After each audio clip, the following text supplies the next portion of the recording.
Today we're drinking one of the most popular drinks of the last decade, Aperol Spritz. You're probably asking now, what? Man, that's too easy. That's not even a cocktail. I totally agree with you, but I'll show you a small upgrade of the Aperol Spritz you all know. Plus, I'll use a homemade crystal clear ice, and that's really cool. No, ice is not always crystal clear. And I bet you don't have such clear ice in your freezer. So let's start now, and by the way, I'm super happy to see you again in my vlog. Aperol Spritz is a super easy drink. You don't need any bar tools. So let's go ahead and move to the crystal clear ice. Crystal clear ice is not a common thing. Well, maybe in a frozen lake or in a fancy bar. Normal ice that we usually have at home is not clear at all. It's rather white or foggy, simply not crystal clear. But if you guys want to have it at home, it's very simple and you can easily manufacture it. The basic rule for making crystal clear ice is the direction of freezing water. All you need to do is to insulate the ice mold from all the sides except one, and this will be the direction of the water freezing. So water in our ice mold freezes from the water level obviously towards down. All the particles, bubbles and minerals in the water are pushed down instead of the center of ice. That's because we insulated the ice mold.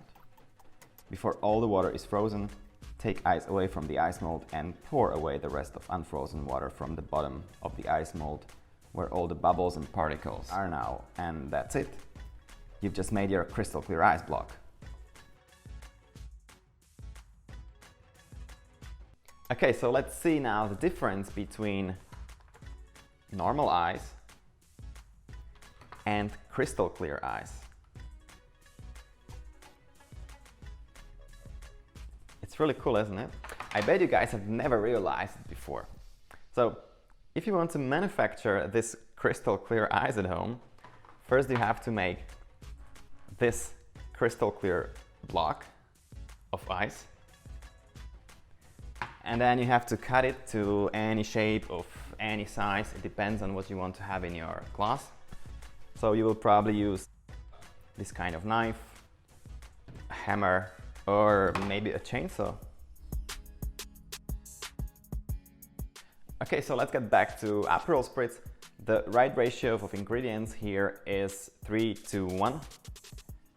3 parts of Prosecco, 2 parts of Aperol, and 1 part of soda water.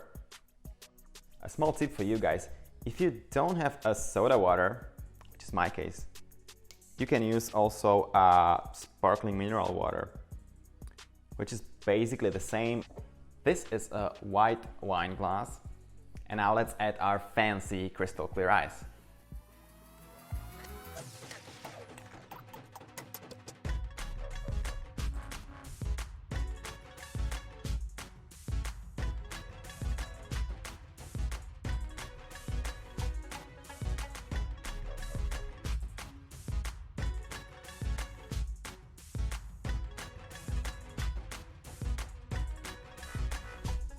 I didn't open this Prosecco bottle because it's just, for me, you know, one drink.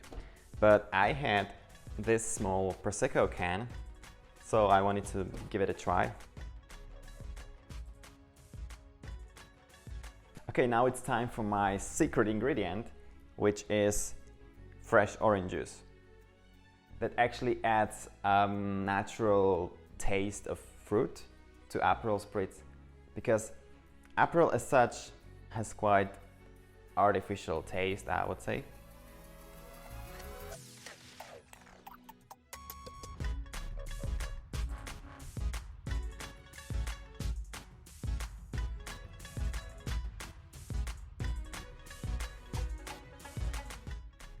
Yeah, it's definitely much better now with the orange juice. I hope you guys learned something new from this video.